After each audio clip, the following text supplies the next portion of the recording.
Welcome back to the Celtics Nation Rise account. I'm Griffin Aldrich. Alongside me, we got Andrew Quinn, Daniel Miguel, and we have a very special guest down below. We got Winston. Welcome What's up? to the show. And Winston, I gotta say, we're bringing back the rival showdown. We did this before with a Philly fan, J.K. Yeah. Philly. We've done it twice, I think, with him. Okay. But we bring you on, Winston. And Yes. if you really quick wanted to just give us, a little bit about you and shout out your ex, Yeah, I'll give the sure. speech to you now. That's what's kind of up? funny saying shout out your ex, huh? Yeah, I've never heard that. I've never heard that. What's up, guys? Not your actual ex. Yeah. All right. What's up, guys? My name's Winston. If you couldn't tell, I'm from Wilmington, Delaware. I've been a Sixers fan my entire life. Was there through all of the heartbreak, Kawhi shot, everything. My Twitter is GoBucks8828 if you want to go drop a follow on there. I am a Bucks fan for football, so don't be surprised when you see Chris Godwin, the Bucks wide receiver, as my profile picture. Not a Brady bandwagon, but I've been a Bucks fan my entire life as well. I'm excited for this playoff series. Celtics, Sixers, version 3 now in the playoffs, like in this Tatum era, Tatum versus Joel Embiid era. I'm excited for it. I think it's gonna be a very competitive series. And I gotta say, Philly fans and Celtics fans, we have our differences, but you said the Bucks right there, and I know all New Englanders love Brady, even when he went to the Bucks. So I mean, we have that similarity. So we gotta take them when we can, and I think that's a good one right there to start off. But welcome everyone to the show. If you guys didn't know, a Rival Showdown is gonna be our new series preview. So it says Rival Showdown, but it's our little series preview as Celtics take on the 76ers this Sunday, tomorrow actually. And I gotta get my fresh shave tonight, you guys. We're doing the no shave for playoffs. I gotta get my fresh shave. But we'll go around really quick initial thoughts of the series. We'll do our Celtics guys first, and then we'll go with you, Winston, and back to myself. But we'll start off with Andrew and go to Daniel. What are your guys' initial thoughts about the series?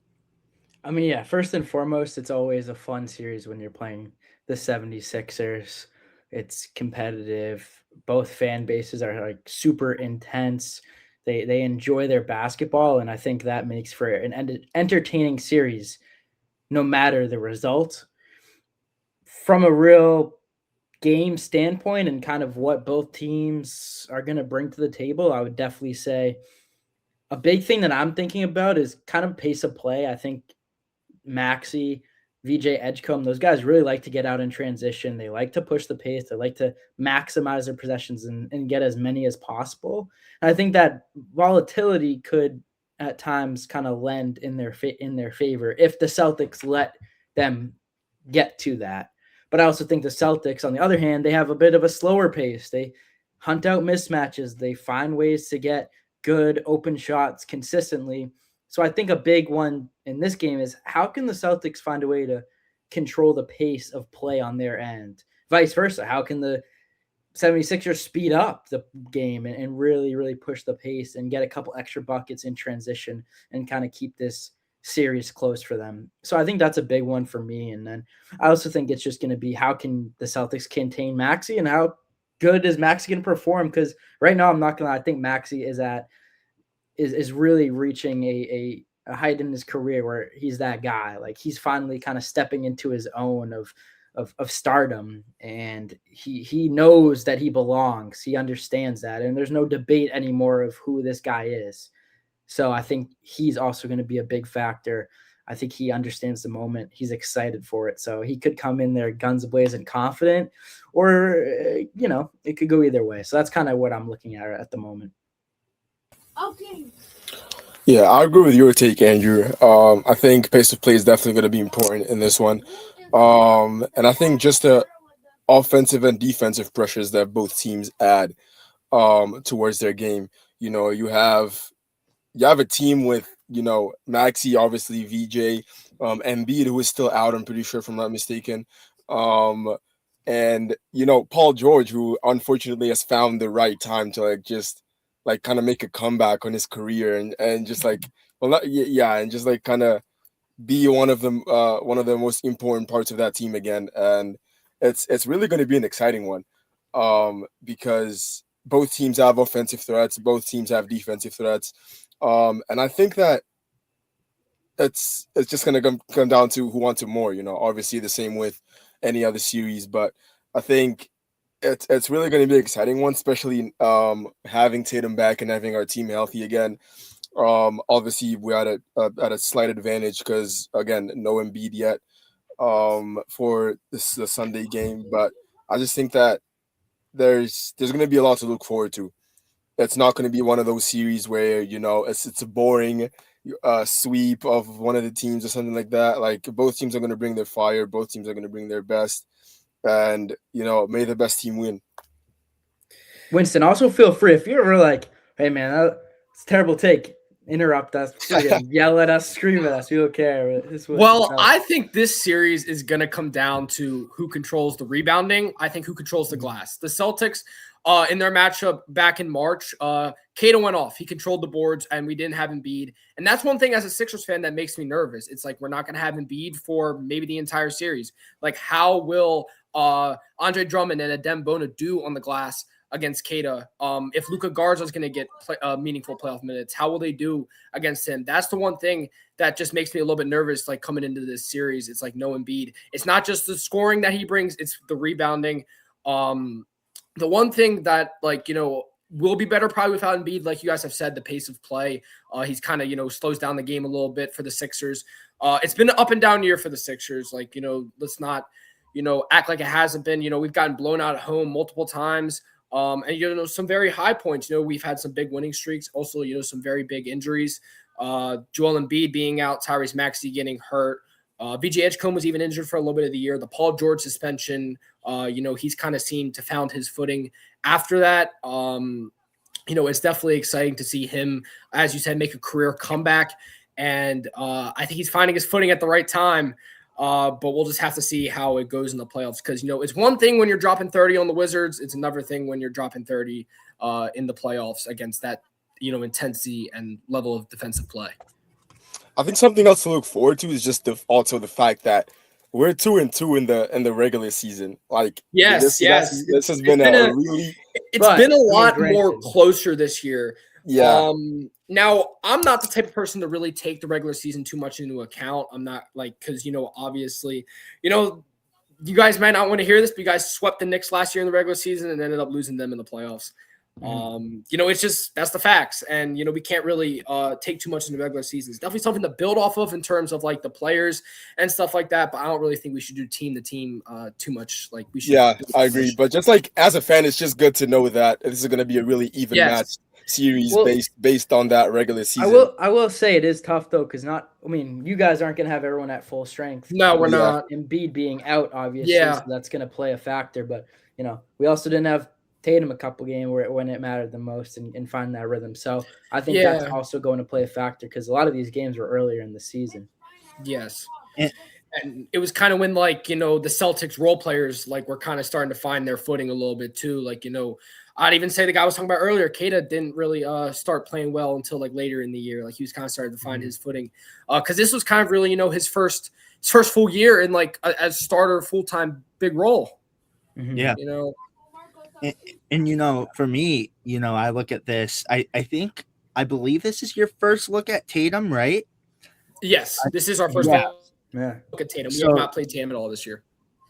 That's going to be the thing. And I don't know about you guys, but I think Tatum's the X factor in this series, because I look at Tatum and, you go at Brown and the phenomenal season he's had, but you look at Tatum and the new version of Tatum, I want to say, obviously it feels like he didn't skip a beat from last year as he's kind of settled in.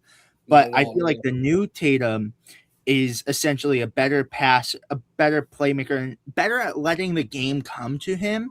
I think a thing I've seen from Tatum is, he doesn't overstep anymore. And that's just because I think he respects what the guys did before, and he's found himself perfect in this game. So if Tatum can take over, I think that's where we're going to have the conversation of how different of a series is. But, if they can match up well against Tatum and everything, this is going to be a hell of a series. Like, I have to say that. Mm-hmm. Yeah, and I think we might have the guys to at least give him a little bit of a struggle out there. Kelly Oubre, you could say what you want about him offensively, but defensively, I think he's taken a leap this year. Dominic Barlow, he's not really a perimeter type guy, but I think down in the glass, he can definitely help out a little bit. As I said, I'm scared about the rebounding, but I think we'll try, and hopefully we'll just hope for the best on the rebounding. And this is another thing. If Vucevic can be good, we've had a lot of struggles with him. If he could turn into a better version of himself too, and I want to say kind of where he left off before the injury, I feel like that will help the Celtics a little bit more too and boost their momentum, because you said it right there, rebounding. I think he will help tremendously if he could add in that sense too. But that's where I also see like Queta. Like I'm not like Queta has had a crazy good season, top 10 defensive rating. I mean, up for most improved, most definitely. Like I'm kind of wondering how Queta is going to perform playoff time, like because this is the first time he's been on this stage, and I'm not. Yeah. Right. I mean, that's a valid concern. I'm not saying I think it's gonna be fine, and I think Joe Mazzulla does a good job at just getting his guys to understand it's just the playoffs, but it's just another game. But you have to imagine there's going to be a little, potentially some jitters going into this game for Queta, and I just wonder how he's going to handle it. But I also think he could also be like an X factor in this game because, like you said, you don't have the bigs to maybe contain him and defend him. Yeah, I agree. Not only is this like but Bone is playing well right now, I'm not gonna lie. Yeah. He had a great playing game. Some huge blocks in that third quarter, in a tight stretch in that game. Definitely up there for most improved. But it's not only is it his first time on this stage, in the playoffs, but this is also his first full season in the role he's played for us. So yeah, definitely some valid concerns to come with him. And situations like that is just why I'm glad we have the front court we do, and Vucevic, who, like you said, Griffin, if he comes back the way he was before injuries, he definitely could be an important factor into it as well. And also Garza, who had that monster of a last game of the season against the Hornets, who I think could also be very influential if knock on wood, if something goes wrong with Queta, or if he's not, just not up for it early on. We have other guys to rely on who could, we also have the freedom to like just play around with those three guys with, again, no Embiid, so I just think we have more of a freedom to just see what sticks and see, what's going to work and what's not with Queta, Garza, and Vucevic. Obviously Queta starts, but I think I'd like to see some rotation, especially in these first couple of games, maybe even this first game, to just kind of see, in terms of matchups, who gets the best out of him. For the Sixers, I don't think Joel Embiid should just come back for like one game at the end of the series. I think he should either like sit out the full series or play a couple games. Like, for example, if it's like 3-2 Boston, game 6 back in Philly, I don't think Joel Embiid should come back and have to throw off Nick Nurse's entire game plan. When like stuff's been working, and change everything up just for potentially a one-game season, and lay lives on the line. Not only that, but it could also like make his injury worse or not. We don't if he's 100% when he does end up coming back, and playing that one game just for it to be a loss, and then to add it on, Embiid gets worse than he was before. It's going to be a tough knock, especially for a player who No, I will say though, like 3-2 series, I would like to see Embiid go in there, like if I'm being honest, and kind of prove like, all right, I care about finding a way to win this series, because I think at times there's a question of that, and there very much is a question. There's a question of like, is he committed to winning basketball games? Yes. And if it is 3-2, like, let's go. Like, let's go out there. Screw it. Let's go. Let's try to find a way and help this team win. Like, I know that's a tough scenario to come back, and you're not conditioned. Like NBA conditioning no matter how hard you try to get in the right shape, like you're gonna have to get your legs under your belt in the next couple of games. So that might be a tough comeback. But I personally would be like, hey, let's just go, like give it a shot, try. Why not? Mm-hmm. Can someone look at a timeline for him really quick? Because I just looked and it says like game 3, I think is what I saw. Yeah, I'm seeing either game 3 or I'm seeing not coming back at all. Yeah. Like, Yeah. It won't be back Like- for the second round if the Sixers like somehow pull off the upset here. There's been mixed reports. Like I saw Yeah. one where it's like appendicitis, like this is bad, like we're not gonna mess with it. But then other ones. So I'm not really sure where the Sixers heads are at or Joel Embiid's, but I don't know. I think him not coming back, if he is healthy, just kind of, I don't know, shows to me kind of his like, I don't know, his like Winston.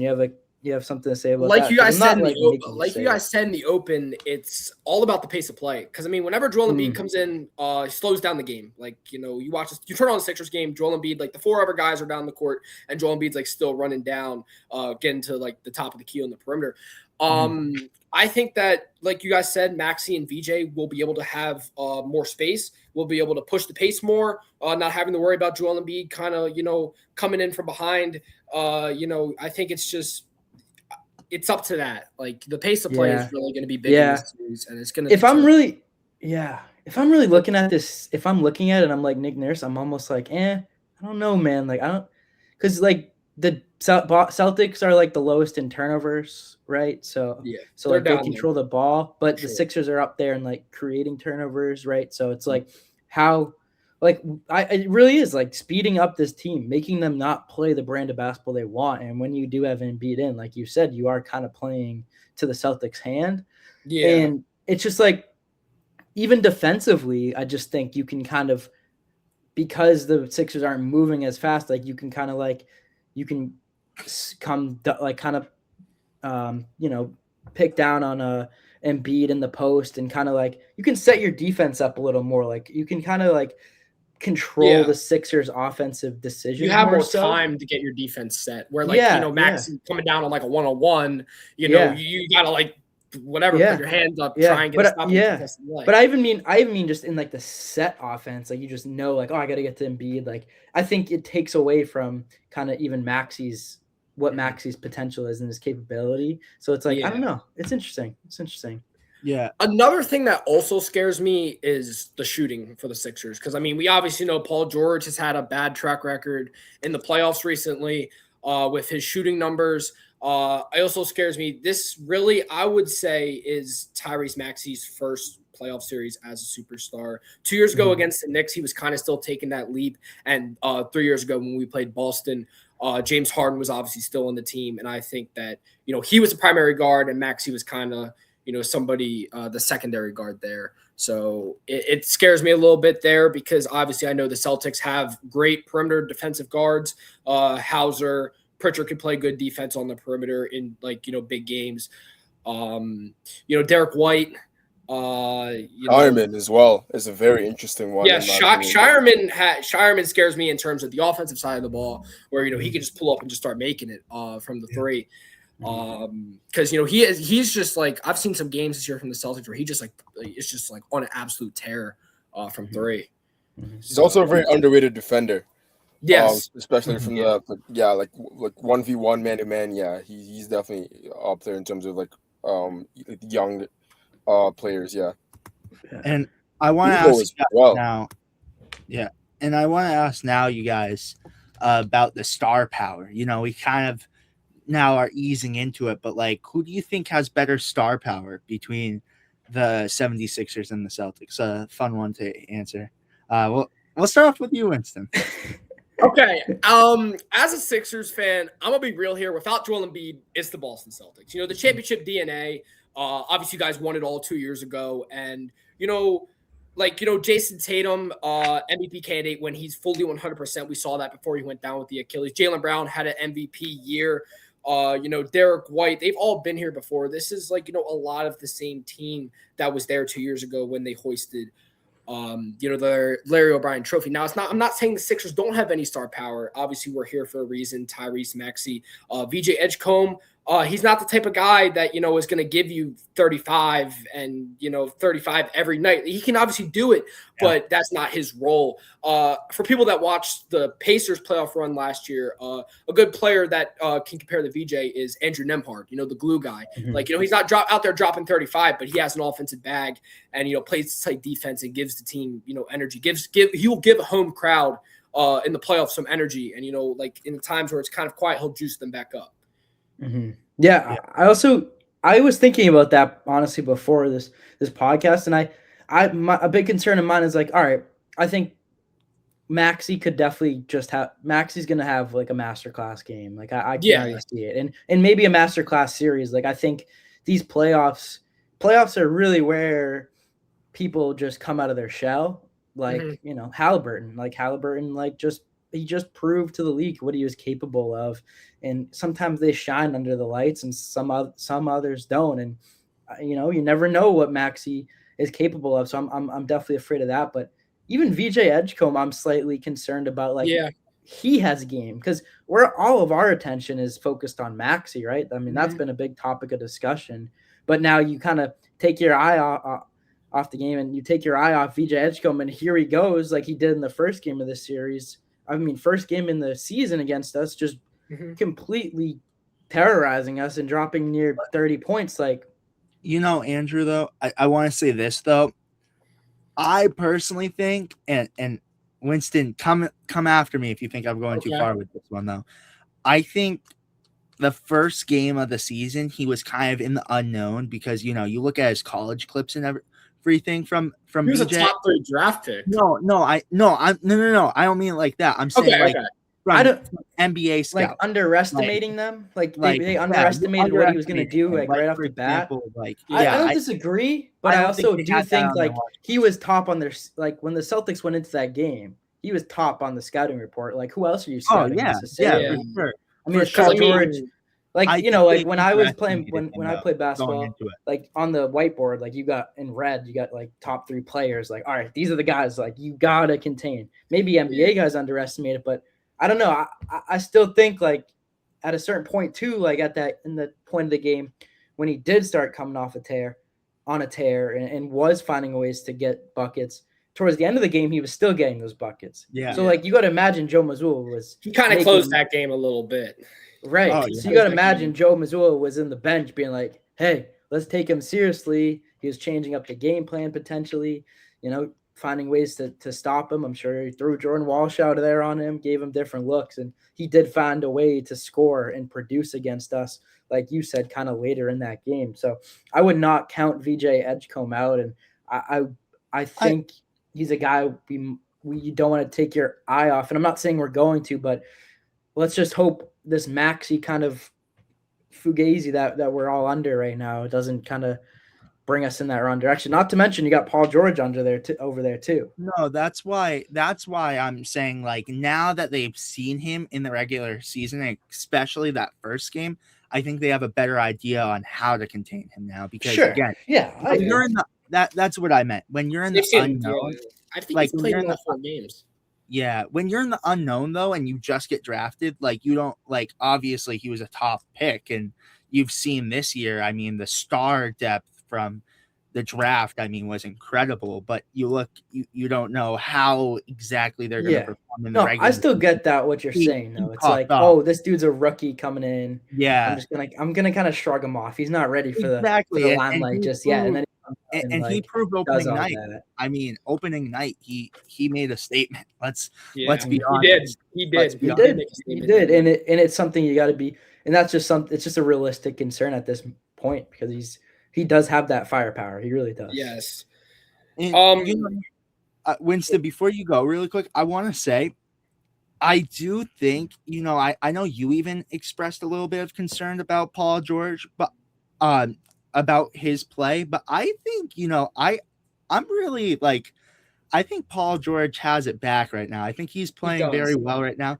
As Daniel alluded to in here as well, he said, he's been playing good, and it's unfortunate for the Celtics that he's playing good right now.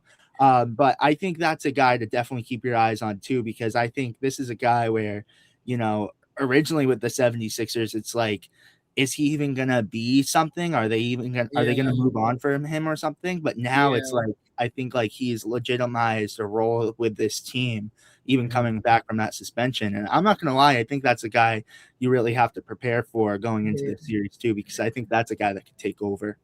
Yeah, I think him and Maxey are going to be playing with chips on their shoulders. Tyrese Maxey in May of last year had an iconic tweet after the Sixers' disastrous season last year saying, "We will not miss the playoffs again." And, he followed on that. But also now it's time you get here, but you don't want to go out like embarrassingly. You don't want to get blown out and lose this series in 4 to 5 games. And I think that they're going to be playing with a little bit of the chip on their shoulder. Paul George has gotten a lot of scrutiny for his playoff performances in the past, whether it was with LA or OKC. He's gotten a lot of scrutiny in some big time playoff games, elimination games that, he didn't show up. He shot terrible. I think they're going to be playing with, some fire. I think that, this could be a Sixers chance to shock the world. I'm not saying we're going to pull off the upset, but I'm saying that, they know that this, they are, the general consensus is that they are heavy underdogs coming into this series. And, I'd honestly say they're even playing with a little bit of house money. I think, you don't have Joel Embiid, you could just go out there, play freely a little bit more. I'm not saying play completely free and have no offensive game plan, but it's just, Joel Embiid kind of hogging the ball all game, I think. Yeah, I mean, you got to get him a certain amount of touches, right? At some point. Like, I think the 76ers as a whole are playing on house money because the Celtics this season, I've been saying it all year, they're kind of playing on house money too. But if you're looking at it from a series perspective, Celtics are the favorites, right? So the 76ers are the underdogs. That means they can play with a little more freedom. I also think Paul George himself is potentially playing with a little more freedom because he kind of wasn't playing that well. And not to say people wrote him off as like a scorer, but he's kind of evolved into a different player than he was in a sense, like from that all-star perspective. If I'm saying that right. So he's kind of stepping into this new era of Paul George where he's kind of coming into this game like, all right, I overcome adversity. I wasn't playing the best that I wanted to, but now I'm playing well. I'm not the main focal point of the offense, right? It's Maxey. Maxey's that main guy. Like I can kind of rest and just be like, all right, I'm in a new role. I have to maximize this new role instead of this all-star, it's all on me role. And that could help him perform in this series. Winston, Daniel, go ahead. Yeah, I was gonna say we've seen a bunch of people in this role, fitting this description of it usually happens to like these like old heads. And I wouldn't say old heads, but like those guys where, they still have it, but not to the point where like they had it before. And for some reason I can't recall it right now, but there have been players who are brought into a team just to play their role. You're not brought in to be the star of the team. You're not brought in to be the main handler of the ball. You're brought in to make your shots and, just contribute in any way you can to the win. And I think Paul George fits that description of players where, you're not trying to like bring your career back by, shooting the ball 20, 30 times a game. You're not trying to have most of the ball and trying to prove a point. You're just trying to be one of the guys on the team, whether it's third best on the team without Embiid, whether it's fourth best with Embiid, it doesn't matter. But I think Paul George, like mentally, he's going to have to like, he has been doing a great job of that this season, but I think he's going to have to like realize that this is Maxey's team, maybe even VJ's team soon in the future. I don't know, but he just has to realize that I have a role to fill, and that role is just to be a scorer. The best way I can be without messing and with a little two-way guy too. I'm not gonna lie, he was defensively. I really thought in that first series, like he was moving really well and like working his tail off. Like I think he could bring that too. What do you think, Winston? Though I think we're talking about this and talking about that perspective from Paul George. What do you think about that one? Paul George is kind of when he signed with the Sixers back in July of 2024. And he knew that he was coming in with a rising Tyrese Maxey, who also got paid around that same time, and Joel Embiid kind of as the main vocal point still. I would still say it's more 50-50. Joel Embiid, whenever he's healthy, is the number one option in the offense, and Tyrese Maxey is number two. And then I'd say Paul George would be number three. He kind of knew what he was signing up for. He got a big payday still, but he knew what he was signing up for to be the third option on this offense. And I think that lets him play, like you guys said, a little bit more freely. I think, in the past, he's been expected to be a number one option, a number two option, probably a number one option really throughout most of his playoff runs in his career. Right. And I think that, if he puts up, a bad shooting night, he's not going to get he's still going to get some criticism, but he's not going to get as much because, Tyrese Maxey, what if he plays bad in the same game as well? That could kind of overshadow it a little bit. I mean, we know what Maxey's going to give you. He's going to put up 25 shots, start doing trying to do these crazy step back threes and, trying to drive to the rim and do all these fancy layups. He's probably going to go for 25 shots a game in this series, especially if Joel Embiid doesn't return. And I think he's going to be able to give 30 points a game. Now, I don't know if those 30 points are going to lead to a win, but yeah. No, I was gonna say too, for Daniel, when you said that, that kind of made me think of Drew Holiday. It was come in and with the Celtics and play your role. We're not asking you to be the star or the number two option you were in Milwaukee, but be the player that you are and how you could affect the game. But Winston, I got you mentioned Holiday, you mentioned KP. Most of those guys on that team, even Horford. These guys who were not brought in to just fill the role. But I agree with you, Griff.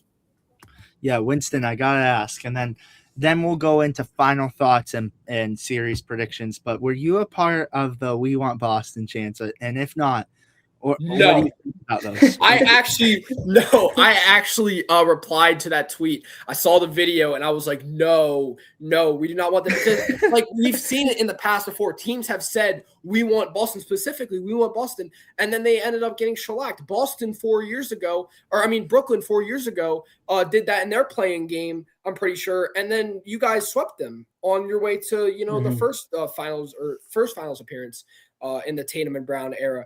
And, it's just, we're coming in as the heavy underdogs. We're, I'm not saying we're heavily outmatched, but I mean, there's a reason you guys are the 2 seed and there's a reason we were in the play-in. But no, I was not a part of those "We Want Boston" chants. That's good to hear. I'm just not gonna talk on it. I'm just not gonna talk on it because I feel like that's the thing that Celtics fans are. They're quiet about it. They just say, "All right, we hear you, guys." But I'm glad to hear, Winston, that you're not a part of that. I love that. I know what we're getting. I'm not just a Sixers fan. I'm a big NBA fan. Yeah, so let's go around really quick and give our series predictions, but then we'll go into final thoughts before we close it out. We'll go around the same way. We'll start off with you, Andrew, Daniel, and go to Winston. I think, I went on Twitter and I said I think Maxey's going to have a masterclass game at least once, and other than that, I think we're going to be just fine. So I said in 5, but kind of this whole conversation in just kind of that first round, and I don't know, maybe lack of experience from the Celtics roster. I mean, we have a lot of guys that are experienced and understand what it takes to win championships, but maybe say a guy like Shireman or a guy like Keita, I'm thinking 6, honestly. It's just first round of the playoffs, stuff happens. I mean, guys catch on fire. Maxey's feeling hot. I'm honestly thinking 6, to be honest. Yeah, I have to be realistic as a Celtics fan. As much as I want, it was never going to be a sweep. Let's keep it real. If it's any other team, it's maybe, but with Philly, it's never going to be 4. I think what I'm going to say. It's never going to be a 4-game series. I think that day when Tommy said Celtics in 4, I was like, whoa, that's a big one in the group chat. Join the group chat, by the way, guys. see in our group chat on Instagram. Very fun conversation, especially now that we're heading into the playoffs. You want to be part of that community. But yeah, when Tommy said that, I was like, there's no way. And then he said maybe 5. But I'm going 6 as well. I think I've mentioned before how much of an I feel like it's a weird one because it's a mismatch, but at the same time, it's a mismatch between players. When you look at the starting fives, I'd like to think Celtics have the better starting 5 right now. But if you look at both teams, I'd say we're evenly matched to a certain degree. And I think that's what makes this a fun series and one that's going to go, maybe even back and forth until those last 2 games where we, finally, I guess, lock in and decide to win that one and advance to the second round. So I think I want to say 6. It's going to suck, though, because I wanted to win it at home. But at the same time, I don't want to push it to 7. It's not going to 7, and it might go to 5. It might be over in 5, but I think realistically, or ideally, I think it's going to be 6. 4-2 Boston, obviously. Yeah, well, I'm going to follow both you guys up and also being realistic and not being biased as a Sixers fan. I'm going to go with Celtics in 6 as well. It just really, it scares me on the rebounding side of things. I think Kata could have, some very high rebounding numbers in this series. But I think there's also going to be a game as a Sixers fan where, we shoot very well. And I think that coming out, heading into game 1 of this series, Boston's, I don't know, might run us out of the gym. But then I think in game 2, I think that the Sixers are going to have a great shooting night maybe. And, series is tied 1-1. But then I think as the series goes back and forth and then, Celtics probably, it comes back to a game 5 in Boston, Celtics win. And then they're up 3-2 going back to Philly for a game 6. And I think that the Celtics, their championship DNA is it's overwhelming for the Sixers a little bit. Correct me if I'm wrong, but I do not think a single guy on the Sixers has a championship. I can't recall one. I don't believe so. No. That's true. Wait. No, Andre Drummond. I do not believe has a ring. I was gonna guess Drummond, but yeah, I don't think so. Wait, yeah. Kyle Lowry does. Lowry, yeah. But Kyle Lowry played this year. But yeah, I mean, that still matters. It still does matter because he has been very big in the coaching and vocal role this year. Yeah, and I think Paul George, success or not, just having him be a part and being in playoffs and just knowing there's definitely experience. And knowing I think you get wisdom from both winning and losing. And Paul George might be like, guys, I'm done losing in the playoffs and I'm giving you a whole blueprint of what it takes to win the playoffs, right? So I think there is certainly still potential experience for the 76ers to extract and utilize in this series. Yeah.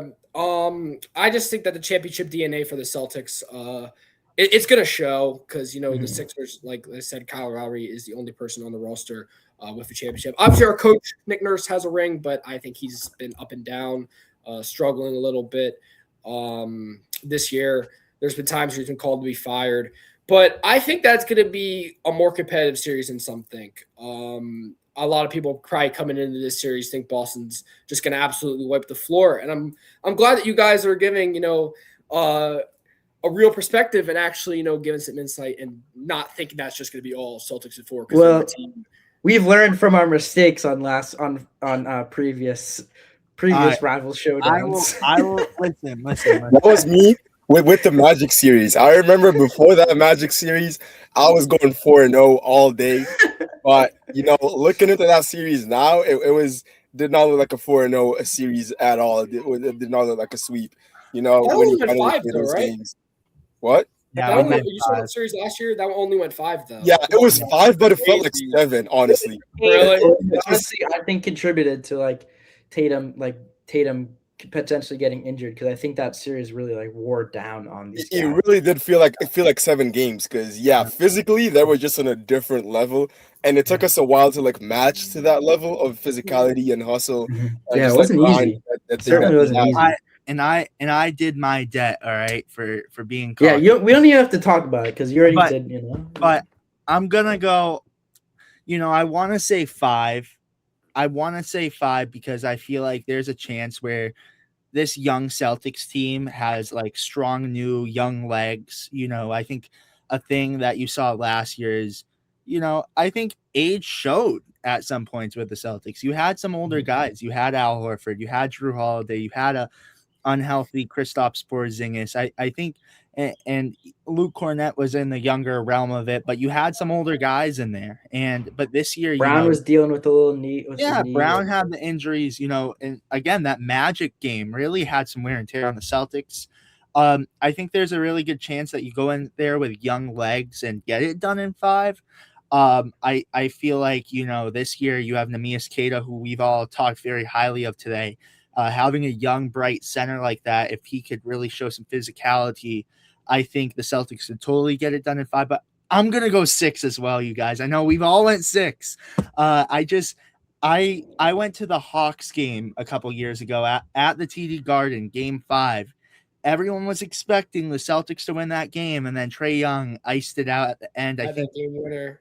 Yeah, I think it's going to be kind of a similar situation. I think, they look to close it at 5, and I think Tyrese Maxey is going to have a good game, bring it to Philadelphia. But, I wouldn't be shocked if the Celtics go in 5 because, again, I think they're a lot different of a look than they were last year. Again, age showed, and they were worn out after that Magic one, but I'm going to go Celtics in 6. But I also think they've done a better job of not like playing with their food this year. Daniel always says it. Like, I think at times in the past, the Celtics would come into these games and just kind of like have a slow start in that third. Like, that was a huge conversation. Slow start to the third. All right, we let this team get in. Now it's the 4th, and it's anyone's game. And I think when you give a team hope kind of in that latter half of the game, it definitely, there's a better opportunity of winning. You kind of see the light at the tunnel. But this season, I feel like the Celtics have done a much better job at just kind of controlling the entirety of the game, and instead of kind of being lackadaisical throughout. And that just speaks to Joe Mazzulla's Coach of the Year conversation as well. The way he's improved since he came on to this team, and the way he's improved from last year to this year. Keep in mind it is a different team. So when it comes to like the play styles and what to look for in the team and what to do in the game, he's had to almost fully restructure these guys and teach the new guys, and not only the rookies but the guys that didn't get much play time last year. Teach them the new ways and how to play, how to have that defense, that aggression. And I think it's not easy. And he's done such a great job at it. And I do agree, we've been a better team this season.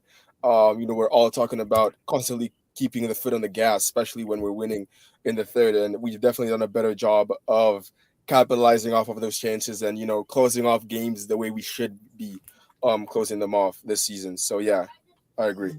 Griffin, we're going to get that on a shirt. You go. That's my take, Winston. That's my take. If anyone on Celtics Nation Rise, any of our viewers know what I say, last year, that was my quote. The Celtics without fail on the gas pedal. That was my. But sorry, what do you guys say? Sorry, I'm throwing. You're good. Just to close out some of my thoughts. Both of these teams came into this year with really no championship expectations. The Celtics, obviously, trading a lot of pieces around. Kind of coming in with a new young team this year. Tatum being injured. Obviously, not a lot of people thought he would come back this year at all. And the Sixers, they kind of felt, they were still, somewhat trying to rebuild a little bit after last year. Like, we obviously don't know Embiid's injury consistency, and that has showed his entire career. And obviously people didn't know how Paul George was going to bounce back. And, he had a 25-game suspension, is now finding his footing at the right time. He wasn't that great at the start of the year, but then when he got suspended, he came back and all of a sudden looks like a brand new player. And there was really, VJ Edgecombe. We've talked a lot about the star young rookie coming in. Would just be, how would he look this year? I'd say he's met his expectations and maybe even exceeded them a little bit. But yeah, both these teams have really been playing with house money all year long. And I think the Celtics really did a good job of that. And, but they also weren't playing too loose. They were keeping, like you guys said, their foot on the gas this year. And there they are in the second seed. And now a lot of people are taking them seriously again and potentially have them going all the way. Yeah. And I got to say, Winston, thank you so much. I have to say, you and JK Philly have showed me that there is some hope in the 76ers fans because, my experience, I've had all the cocky ones. Like I've seen all the cocky ones, but you guys are phenomenal. And we've talked with him in the past, and talking to you today was incredible. So we really appreciate you. And you got a message to the Philly fans? You got something like a little hope we get to play the song at least once or twice at home in this series. And yeah, just go out there, fight, give the Celtics a series. They've been here before, but this is kind of the chance for us 76ers fans to see some playoff basketball again. And I'm excited to do it again this year. Want me to Sixers? Yeah. Andrew, could I be elected to give the Celtics speech? Of course. Griffin, what do you have to say to the Celtics fans? I gotta say, I'm gonna use Carl's take. Believe in green. I mean, this season, you look at this season as a whole, and it's like the expectations, again, what you said, Winston, where this is a bridge year for them. I think we all said this on the podcast, even coming into the year. This was a bridge year for the Celtics, and Jaylen Brown even tweeted it. If this is a gap year, what's next year going to hold? I think, for me, I look at this, everything went right. Tatum's back, things are clicking, and it's time. Believe in green. Through, Carl is probably going to be watching this, so we're going to be using his takes all playoff long. Believe in green, and I think that should be our slogan, because I tell you what, this Celtics team is 10 times better and shattering expectations that we saw coming into the year, and I'm excited for it. Any of you guys have anything else though before we close out? Let's go Sixers. Hey, let's have a great series. Yeah, and we'll end it off with let's go Celtics. We got let's go Sixers. You're out of here. No. Gotta love it. But you guys, thank you so much for watching. Make sure to like and subscribe and turn on post notifications to be notified every time we upload. Again, we are giving you guys tons of playoff content. So go check out episode 96 of the Celtics Nation Rise podcast. That will be the only podcast we are doing until the next round. So go check that out and hear what we have to say, but we will be bringing you guys recaps after every single game. So make sure to tune in, and we will see you guys with the next one. Don't forget Tail Tate's coming out as well. Carl and David are going to cover the series history. It's going to be really fun, and they're putting a lot of effort into that one. So make sure you check that one out too. Yeah. That one's coming out before this one though. So after you guys watch this, make sure to go check that out as well. But we will see you guys with the next one. Make sure to subscribe and check out Winston on X. We'll put it in the description as well. So thank you guys so much for watching. Make sure to subscribe. We will see you with the next one. Peace, you guys.